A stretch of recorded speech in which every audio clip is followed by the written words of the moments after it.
What's up, everybody? It's your favorite AKA's favorite nerd, and today we are looking at Fanstoys Forager, something like that, aka Kickback, on loan to me from Jisk from Realm of Collectors, aka Jbatron, aka Mr. AKA. And the dude has a lot of aliases. So, before we get started on this, it is a test shot. Luckily it's pretty much good to go. I'll pick out a couple things that I hope that they're paying attention to and try to bring it to your attention. It's on loan to me, so I try to be careful about other people's stuff. It was sent to me via Ace, and it came kind of half transformed, and I felt like it'd just be easier to put it in bug mode than robot mode, but it's probably 6 of one, half a dozen the other. Actually, it may have been closer to robot mode. Not totally sure, but this is what we're doing. It should also be noted that other reviewers have looked at this, including Ace. As a result, there's been some wear and tear on it that will not be there on yours, but we'll kind of talk about it as we go. All right, now that that's all out of the way, let's talk about him. He comes with accessory-wise, he comes with a translucent piece if you want it to match, if you want that aesthetic. I don't, but you have that option. Size-wise, there he is with a Masterpiece Tiger Tracks. Outside of that, let's look at him. So articulation-wise, for bug mode, you get this swivel here, you get the out on the legs as well from the universal joint. You get you can use the thigh swivel. Doesn't really help because you don't have an ankle rocker for the bug feet, but you can do it. Same on the other side, and he does have that little bit of business going on, but whatever. We're adults, right? We can handle it. And also in the front, we have a swivel here. We have a swivel here. We have an elbow there at that hinge, so it's not really an elbow. And then we have an elbow back this way and this way, and then we have another hinge here. So you got a lot of bug articulation, but not a lot of rocker articulation. So it's just pretty much where you want the bug's legs to be, forward or backward. You're not going to be able to get it out to the side, really. Just as a heads up, not really a big deal, I don't think, but I want to make sure I bring it to your attention. Head is on a swivel, and you can have articulation in it. Outside of that, you can put it down a bit and up a bit, but for the most part it's just on a swivel, and that's all you need. And then these, which I do not like, but I understand why they did it for the sense of fragility, and they're like these little rubbery bits here, similar to the soft plastic used, or the rubber used on a lot of the AoE stuff. So that's what you're looking at here. It's the decision that they decided to make. Chrome wings, they look fantastic. It's not the smoothest joint in the world, probably because they didn't fully account for the chrome. That is a Fanstoys, I don't know, par for the course with Fanstoys. That's something that they struggle with, is accounting for that chrome tolerance when they coat something. Other than that, tons of paint in all the right places, and we're going to talk about that probably more so in bot mode, but there is tons of accents, and they're all really, really, really well placed. You also can make the wings do a little flippity flap, so that's nice as well. And let's see, back legs, they swivel up to here. You can bring them down a bit at that joint, just a bit. It's on a hinge there and a hinge here, and then you get this full motion and that full motion all the way around, mainly for transformation. So as long as you keep these back legs up, he'll look pretty natural, and you should be able to do pretty much anything you want with him, with the exception of taking his front feet and making him go out to there. Otherwise, you should be fairly fine, I think.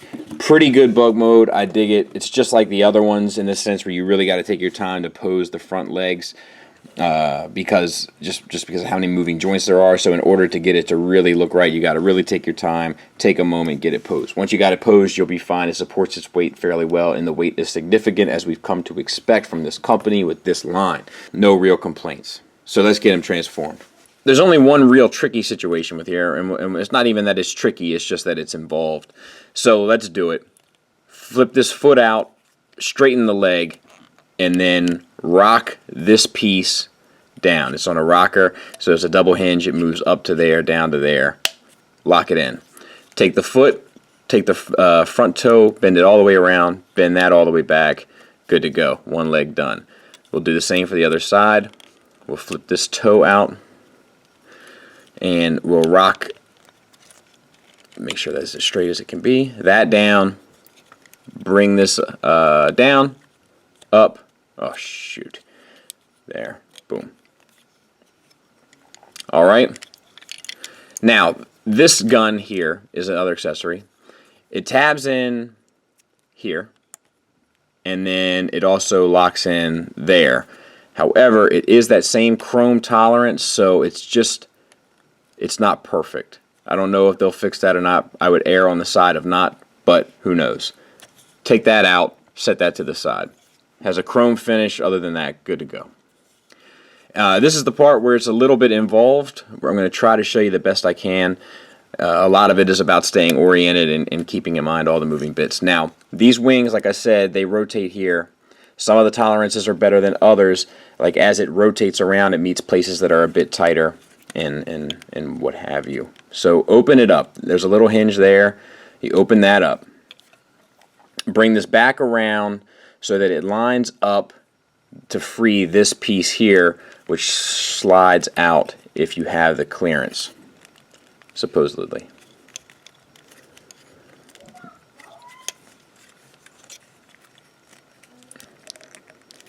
He's giving me a hard time at the moment. Time to increase my strength. 80s montage style.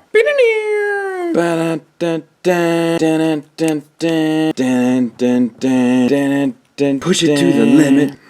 Get that form, that'll help you, and then you can use the form as leverage and bring this whole piece out. Now, that flips forward. Did you see that? Here to there.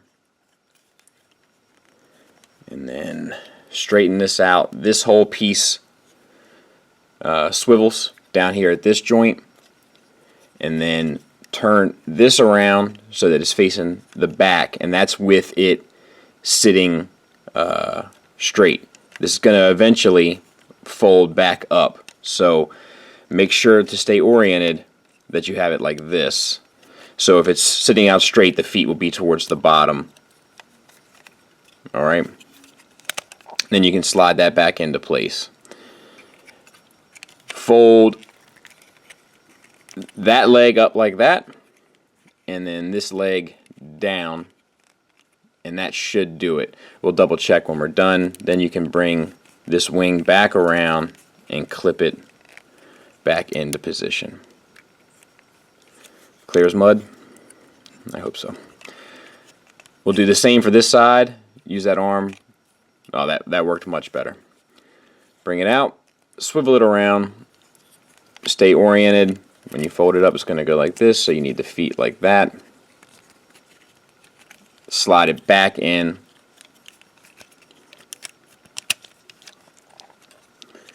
Double hinge this leg up to collapse it like an accordion, and then this leg down on top of it. And actually, this one's sitting a little bit better than that one. Let's see if we can't. Hopefully it won't make a bit of a difference. And then you bring this piece up in between, and that tabs into the back and helps lock it all in place. Bring this around and close her up. Get the hands so that they're anatomically correct by just swiveling the wrists. Swivel the head around, and we're going to talk about this.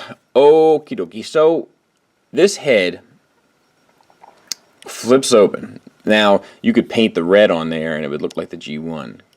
I think it is red. We'll take a look in a second. Flip that open. Flip this face forward.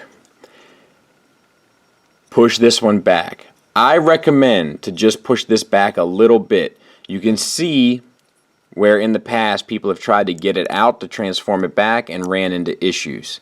That's scratched paint because it doesn't have a good place to get under it to close it up. So if you have it as close to the front as you can, and it's just trial and error, it should help you in the end to get that piece out. But it pushed it all the way back anyway, so good luck, Jisk, because I'm not going to scratch your stuff up. And then you have this this fella here, and it looks like that. All right, so we'll get him cleaned up. We'll take a look at him. This does open up if you were curious. He doesn't hold his gun very well. At least I can't get him to. Once again, it's probably accounting for the chrome. I'm just having a hard time getting it into position. Not saying it's impossible if you have the time to take with it, but Due to the sculpt of the gun versus the wrist and stuff like that, I'm having a hard time getting him to hold it properly. He'll hold it, no problem, just not properly. So that's an issue. That's something that they need to work on because it's a reoccurring problem. I know people that have said to me in my youth, people that I respect dearly, you know, if you do something wrong once, it's a mistake. If you do it more than once, it's a habit, and habits are problems for the most part. Unless your habits are walking old ladies across the street. I just took a lady's, not for nothing, I saw an old lady carrying a bunch of trash to a dumpster recently. I stopped, I got out of the car, I walked up, I carried her trash for her. No big deal. And I asked her for a pat on the back, just saying, good deeds bring good fortune. You know what I mean? So the head. The head is, I wish they would have done without the faux headpiece, just left this there. I get what they're trying to do. I think it's a cool idea, but I think it ends up being more problematic than it's worth. Now, you can angle the lid, so to speak, and then angle the head and get an upward movement. It's just a pain to do it. And then you got to put it back and then put this back, and then you get a little bit of down too. But mostly here we're just talking about the swivel, and I think that could have been better engineered had they not done the faux face gimmick. That being said, these, be careful of them. They're a rubbery material, so just try to articulate them from the base. They do move. I'm not comfortable, and so to speak, by the way. I'm just not comfortable doing it. So just use caution and work with this bigger piece, so to speak, down here. These do articulate a bit, and you can open them up once again in bot mode to go for a certain look if you so desire. I do wish they went back a little further. I know that maybe not accurate. I kind of like them going off at a bit more of an angle, but I'm okay with it. I'm good. It's a minor gripe. I'm just pointing it out. The silver and red paint on the face are fantastic. Fantastic. The head sculpt is fantastic. I love it. I love it dearly. Moving on to the shoulders, we have a universal joint, so we get the swivel all the way around, and then you get the hinge that goes out to there, so no problems there. You can't get the arm up and over, but not a big deal for me with robots for the most part. It's nice when they do it, but it's not a deal breaker. Bicep swivel, that works fine. Double jointed elbow, that works fine. Wrist swivel and fingers on a base knuckle pen. Not a lick of paint on the entire arm, but I will forgive it, and we'll talk about it later. I'll allow it. Same for the other side. Chest piece opens up, as we talked about, does have a finish on it. Wish they would have done some paint detailing in there, but you know, it's going to stay closed all the time anyway, and then we do get the blue and yellow paint on top of this finish anyway, so I'm okay with that. This Decepticon symbol was added by someone, not me. Moving down, waist swivel, get the full Monty, so that's good to go all the way around. All the way around. And then we have universal joints for the hips that look great sculpt-wise. It's very G1 accurate, totally dig it. It might be die cast. There's a lot of die cast on this guy, but you know I'm not the best at ascertaining what is and what isn't. But it feels like it might be. Maybe that's plastic. I can't tell. This is definitely die cast down here, and the feet are.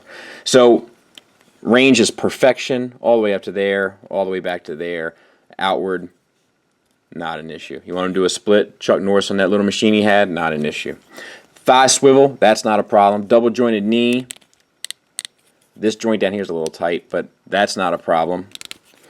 Same with the other side. I just want to check because Fanstoys joints sometimes get carried away. This one's better. Still not a problem. Paint, beautiful. A lot of companies wouldn't do this inner leg paint with the red and the blue, and it adds so much character to them. On both, I love stuff like that. And the yellow looks great. The red looks good. The red on the inside looks a little bit more vibrant than this red on the outside, but it's still good. Toe tilt, no ankle tilt, and then you do get an ankle rocker. It's not the best. It's kind of cheating, but you use this. You can use this insect leg a little bit for a heel spur if you had them in a more dynamic pose, which you'll see pictures of at the end, and you won't have an issue. This is die cast here, I think, yes, and it has the purple finish, the silver, and the red painted on. But I will tell you that this one is scratching. I don't know if that's going to be an issue with the final one, but it's been. You got to understand this has been shipped to a lot of people, so it's gone through some wear and some tear. But outside of that, that's pretty much what to expect. We're going to talk about, for a bit here, some size comparisons, but also what this means to have this guy in your collection if you've been kind of building your collection like mine. And there they all are together, and I got to tell you, that feels really good. That's a really well made set. That's probably the best set slash team from any third party company I've ever gotten. And that's not to say they're perfect, there's flaws, but overall, bang for your buck, value for your dollar, enjoyment, nostalgia, you know, the total package. That's definitely the best third party set of figures I've dealt with. Real quick, one thing I did note, I don't want to end on a bad note, but I just want to point it out. The yellows are inconsistent, and that is a bummer. That's something Fanstoys needs to work on, like with their Dinobots and stuff. Like the yellows should be they should be uniformed. You know, the blacks, the purples, all that kind of stuff, that stuff is uniformed. Like the black diecast matches, the black plastic matches, the silvers match, the chrome matches, etc. But when it comes to the yellows, there's some inconsistency. This looks different from that. These two look relatively similar, but still not the same, etc. So that's the sort of stuff that I'd like to see them work on. So there he is with the Fans Project and the G1 from my childhood. And, you know, just interesting. Always interesting for me to see the evolution of a character and a figure. It's pretty spectacular to kind of take in. And I just want to show this for what it's worth. That's a finished Season 1 G1 Decepticon shelf. Now, it doesn't have the Constructicons, but there won't be room for them. I have a separate shelf down here where I'm putting my Constructicons once they're done. But aside from them, that's a finished G1 Season 1 shelf, and I gotta tell you, that feels pretty good. Not that there aren't some in there that I would like to replace, because I would. But that will be my first complete shelf.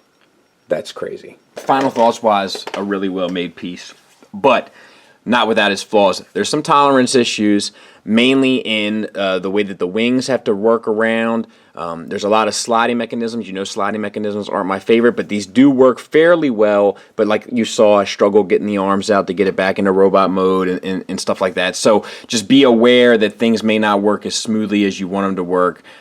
This is not overly engineered. It's not like a bad transformation. It just requires a little bit of effort and a little bit of thought, but it's not it's fun. It's not a pain. It's not frustrating. It's good. I worry about the paint on the die cast. I worry about paint on die cast all the time, but this is 3 layers of paint on one piece of die cast on the feet. So I advise you guys, when you get yours, to just be careful with these feet. I think that they're prone to paint chipping.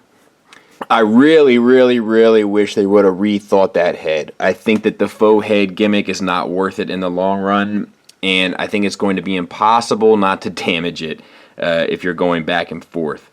So if you get this guy, if he comes in robot mode, which I'm guessing he will, if you're going to transform him into bug mode, I get you.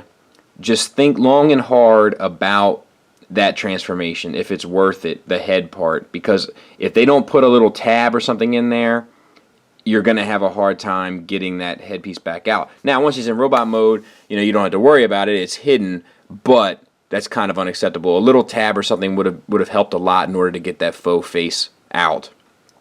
Because like this one's shot, you know, like you can touch it up with paint and try to fix it, but this one has received some damage.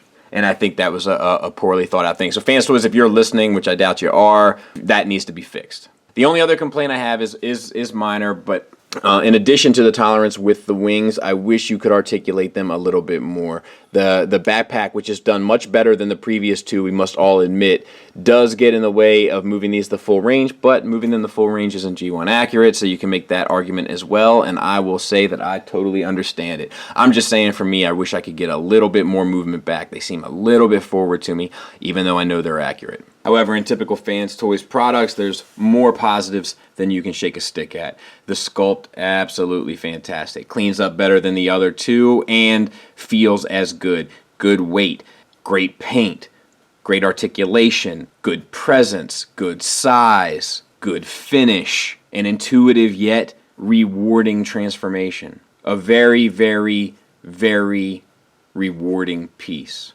I highly recommend these Fanstoys Insecticons. They're some of the best third-party pieces I've looked at. The moment that I messed with the Bombshell, I knew that I had good things to look forward to with the other 2, and I can say with great confidence that I was right. I really think this is a really well done, well executed, and great looking set from a third-party company. And here's the kicker, at a competing price. And not competing by third-party standards, competing by Takara Tomy standards. And there's something to be said for that. Now, let me say this, though, just to close it out, and I'm not going to end on a negative. If these were $30 more, but fixed all those little tolerance issues, I'd be all for it. I'd spend $30 more for this. Don't tell anybody. I'd probably spend more than $30 for this. It's really well made, and it's a really good toy, and it looks fantastic on the shelf, and it completes your G1 if you've been collecting the way I've been collecting. Not to say that you wouldn't have the Make Toys reflector over the Fanstoys reflector or whatever. I'm just saying if you've been getting the characters the way that I've been getting them as they've been released, this guy completes that shelf, and that's pretty fantastic. It makes you feel fairly accomplished as a collector. You know, there's sometimes I look at my shelves and I think it'll never happen. So it's really nice to finally finish a shelf. I think that Fanstoys is the best company making Masterpiece scaled figures at the moment, followed closely by Make Toys and MMC, not necessarily in that order. I just need to see more from MMC before I can make an informed opinion. But they're the top 3 in the game, in my opinion, and they're making a pretty fantastic product, so definitely pick them up. Thanks for listening. Thanks for watching. Until next time, take care.